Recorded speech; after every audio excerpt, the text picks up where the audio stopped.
Hello all, நான் உங்க Marina from Zia boutique. இன்னைக்கு நம்ம இந்த வீடியோல என்ன பார்க்க போறோம் அப்படின்னா, ஒரு அழகான பிரிண்ட் லினன் சாரி தான் நம்ம பார்க்க போறோம். இந்த சாரி எப்படி அப்படின்னா ஒரு light weight sorry and ready fleet sorry. உங்களுக்கு வந்து முன்னாடியே வந்து நம்ம ப்ரீ ஃபிளீட்லாம் எடுத்துதான் வியர் பண்ணணும் அப்படிங்கிறதுக்கானது இல்லை.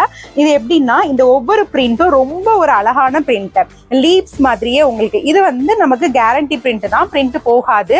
இது வந்து ஓவரால் ஃபுல்லாவே பல்லு அண்ட் ஓவரால் பாடி ஃபுல்லாவே உங்களுக்கு இந்த பிரிண்ட் வந்துடும். ஸோ உங்களுக்கு வந்து இந்த சாரி வந்து எப்படி அப்படின்னா சிங்கிள் ஃபிளீட் விட்டீங்கனாலும் சூப்பரா இருக்கும், ப்ரீ ஃபிளீட் எடுத்தாலும் நல்லா இருக்கும். ஒரு லைட் வெயிட் சாரி. இதுல இருக்கிற கலர்ஸ் தான் நம்ம இப்போ 1 by 1 நம்ம பார்க்க போறோம்.